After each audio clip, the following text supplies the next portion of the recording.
भेद न जाना गुरु को सतपुरुष न माना। अब कहते हैं कि भक्ति भक्ति कहते हैं किसको है, उसको तो पता नहीं।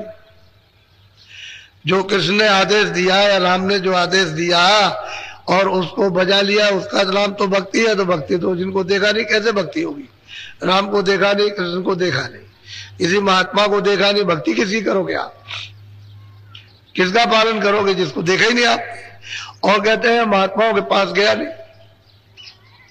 जो ये समझता है कि भक्ति क्या है, आदेश क्या है, साधन क्या है, भजन क्या है, ध्यान क्या है, तो कहते हैं वहां भी नहीं गया।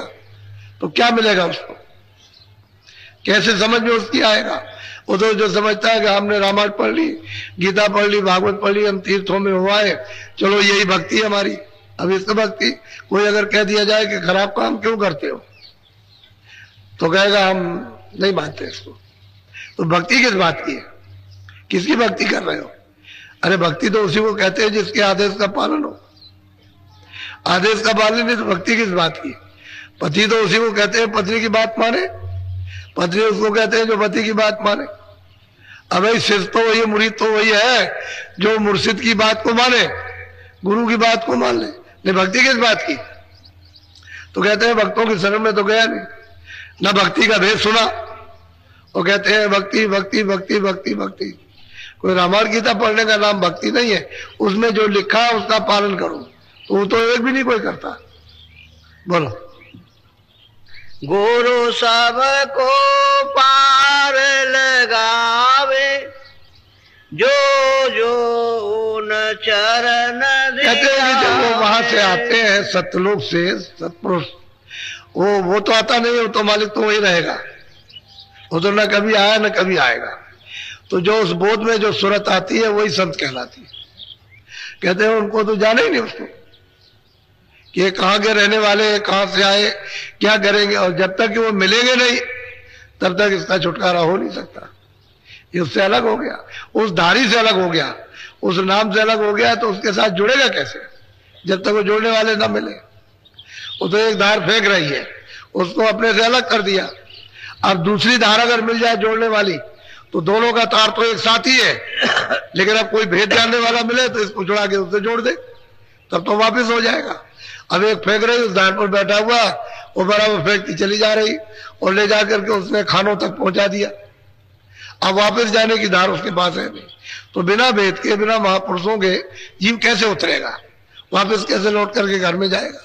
ये तो परदेश है, पूरा का पूरा परदेश है। स्वर्ग भी परदेश है, ब्रह्मांड भी परदेश है, ये भी परदेश है, सब परदेश है। थोड़े थोड़े दिन का है कि तुम इतने दिन यहाँ रहो, इतने दिन यहाँ रहो, इतने दिन वहां रहो, तो उसके बाद चलो वापस लौटो। तो जहां का वही लौटा के ले आएगा, बस यही ले आएगा चार खानों में, बस इसी जगह डालेगा आकर के, वापस ले नहीं जा सकता। बिना महापुरुषों के कोई वापस नहीं ले जा सकता। बोलो। गुरु से तू बेमुख फिरता मन के नित सन। कहते हैं मन से तू भोग बांटता इत्यादि में फंसा हुआ और गुरु से बेमुख है। गुरु कहता है कि भाई तुम चलो वापस घर में लौटो, चलो बैठो अपने घाट पर बैठ करके भजन करो, सूरत को शब्द के साथ जोड़ के चलो, ले चलो। तुम घाट पर बैठ तो जाओ तो हम खिंचाई करें। अब ऐसे कि इंद्रियों के घाट पर अगर खींच ले तो अभी कल ही घबरा जाता है। अब किसी की जरा सी खिंचाई होते ही डर गया, हमसे अब नहीं हो सकता, मुझे डर लगता है। इसमें कितनी औरतें और कितने आदमी चिल्ला पड़ते हैं, कहते हमसे नहीं हो सकता, हम तो मर जाएंगे, अब नहीं हमसे होता है। तो असल में घाट पर जब इंद्रियों के बैठा रहेगा तो भय तो लगेगा ही। तो कहते हैं सूरत के घाट पर आओ, दोनों आंखों के सामने आओ, यहाँ बैठक बना लो, तो गुरु यहाँ फिर खिंचाई शुरू करे, तो घाट बदलेगा नहीं, इंद्रियों के भोग विकारों में फंसा रहेगा। और जब विकारों से खिंचेगा तो कहेगा हमारा ये सब जा रहा, अब तो हम चले जाएंगे यहाँ से, सब कुछ छीन गया, रोएगा चिल्लाएगा, फिर लौट के उसी में फंसता।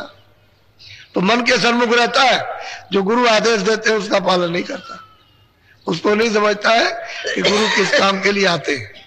इसलिए सूरत को पारी उतारने का काम है उसका, लेकिन वो तरतीब से उतारेंगे। एक दफे तो उन्होंने दे दिया, जब दूसरे को दे दिया तो अब लेने का तरीका भी तो होना चाहिए। कोई वस्तु आपको दे दी जाए, एक लड़की है आपको दे दी, एक लड़का आपको दे दिया, लेकिन अब यह है कि वहां पर बड़ी परेशानी है, तो कैसे वापस लिया जाएगा? तो ऐसे नहीं, कोई तरीका तो होगा वापस लेने। तो इस सुरतों को, इन जीवात्माओं को जब काल मांग करके ले आया, तपस्या करके, प्रसन्न करके, खुशी में ले आया और खुशी में दे दिया, तो वापस अब कैसे जाए, उसका तरीका? तो कहते हैं कि गुरु से प्रेम कह रहे करो तो तुमको वो ले चले। तो प्रेम उनसे करते नहीं है, उनके पास उठते बैठते नहीं है, उनको ये नहीं समझते कि हमको लेने के लिए आए, और वो समझते हैं मनुष्य आदमी है। आदमी की तो शकल में आएंगे, अगर देवता की शकल में आया था रात को भाग जाओ, नींद उड़ जाएगी कि भूत आ गया था, भूत आ गया था। तो जिस शकल में तुम, उसी शकल में आएगा और तब उसी शकल में जगाएगा, तो तुमको उससे प्रीत हो जाएगी, घाट पर बैठाएगा, तब देव रूप निकलेगा। वो तो देवता है ही, वो तो जब तुम्हारा देव रूप निकाल देंगे तब समझ में आएगा। नहीं ऐसे कैसे समझ में आ सकता? उनका देव रूप है तेरा मानव रूप, तेरा अज्ञानी रूप है जड़, उनका चेतन है। तो इसलिए तेरे ही रूप में आएंगे तभी जगेगा, तभी निकलेगा। कर्मों में पछता खपता नर दे। अब महापुरुष कहते हैं भाई तू कर्मों में पछता खपता है रात दिन, कभी ये कर्म किया, कभी वो कर्म किया, कभी उसको किया, कभी उसको किया, इसी में मेहनत करता, अच्छी तरह से चिल्लाता और रोता उसमें, बस इसी में समय निकल जाता तेरा। और जो भजन तेरे लिए बताया गया उसको नहीं करता, उसको कभी कभी करेगा, मिनट, आधा मिनट, कभी 1 सेकेंड, कहता हमने कर लिया, मन से कह दिया हमने कर लिया, अब मन भ्रम गया, कह दिया हमने कर लिया, 1 मिनट में भजन हो जाएगा, 1 सेकेंड में। और दिन भर इसमें लगा रहेगा कर्मों में, किससे सुख मिलेगा, आनंद मिलेगा, इससे न किसी को सुख मिला ना आनंद मिला। मिल गया होता है, सब चिल्लाते नहीं कि हमको इतने रुपए मिल गए, हमको इतने मकान मिल गए, हमको ये मिल गया, अब हमको आनंद हो गया, अब हमने पा लिया। वो रो रहे, तुमसे ज्यादा रो रहे। तो ज्यादा फंसोगे तो ज्यादा रोगे, कम फंसोगे कम रोगे। वो तो जितने ज्यादा उलझोगे तो वहां जाल है, उसी में फंस गए तो दिन भर बुद्धि उसी में लगा रहोगे, उसी में शरीर लगा रहेगा, उसी में इंद्रिया, मन उसी में लगा रहेगा, बस वही करते रहोगे, रोते रहोगे, निकलने का कोई उपाय नहीं। तो कहते हैं भाई क्या करो, महात्मा नहीं मिलेंगे। बोलो। अब चेतो समझो भाई, कर प्रीत गुरु संग कहते अब चेतो, अब जाग जाओ। कहते हैं भाई प्रेमियों अब जगो, चेतो, क्योंकि महापुरुष आते हैं जीवों को वापस करने के लिए, घर में पहुंचाने के लिए। तो अब तुम्हारा काम है कि प्रीत करो, प्रेम करो, प्रीत प्रति विश्वास करो कि हमको घाट पर किसी तरह से वापस करके बैठा दे। और घाट पे जब बैठ जाओगे तब तो फिर सूरत अपना काम शुरू कर देगी। जब तक सूरत का घाट नहीं बदलता, उसको अपना घाट निजी नहीं मिलता है, तब तक ये भटकती रहेगी, तब तक इसमें कोई ताकत नहीं। और घाट पर उलट करके बैठी कि इसमें ताकत आने लगी, फिर मन कुछ नहीं कर पाएगा, न कुछ बुद्धि कर पाएगी, न चित्त, जब तक की देर है। और महात्मा कहते हैं भाई तब तक तुम प्रेम कर लो, जो हम कहें उसको करो, उतना ही काम करो जितनी जरूरत है, ज्यादा मत करो।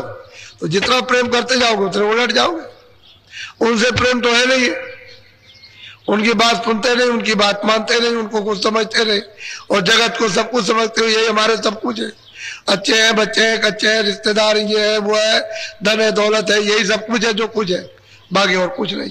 इसी में सब कुछ समझते हो, उसको थोड़ी समझते हो कि उसके पास सब कुछ है। तो कैसे आपने प्रेम किया? तो कहते हैं थोड़ा बहुत प्रेम कर लो। बोलो। काहे करे अब सत्य गुरु गाई, करनी करे मेले बड़ा। कहते हैं भाई महापुरुष जब जब आते हैं तो यही कहते हैं, करनी करो, बड़ाई तुमको तभी मिलेगी जब जीवात्मा जगेगी।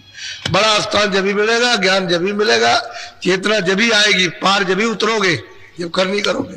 करनी करो, मार मन डालो इंद्रिय रोग द्वारा, करनी थोड़ा करो, मन को थोड़ा सा विषयों की तरफ से रोको, थोड़ा थोड़ा रोकोगे और करनी करोगे तो ढीला हो जाएगा। नहीं तो उसमें झगड़ा हुआ विषय विकारों में, थोड़ा ढीला तो मन को करना ही चाहिए। जब ढीला आदत उसकी बदल जाएगी, करने में जब लग जाएगी उसकी आदत, और इन भोगों से छूट जाएंगे तो जल्दी काम बन जाएगा, नहीं तो उसी में दिन और रात लगे पड़े होंगे और मिलने जुलने वाला कुछ नहीं है। वो सब क्षणिक है, ठंडक क्षणिक ठंडक है, आनंद तो है ही नहीं। उसकी ठंडक आती है शब्द की, नाम की। छन छन के ठंडक आ रही है, शीलदत्ता उसी से समझता है कि आनंद है। अगर कहीं सच्चा आनंद मिल जाए तो काफी बन जाए। उसीलिए कहते हैं कि मुड़ो आगे, अंदर घाट पर आओ, इंद्रियों का घाट छोड़ दो, सूरत के घाट पर आ जाओ। दोनों आंखों के सामने ऊपर की तरफ आंख करो, घाट मिल जाएगा। तो हम लोग उधर बैठते ही नहीं।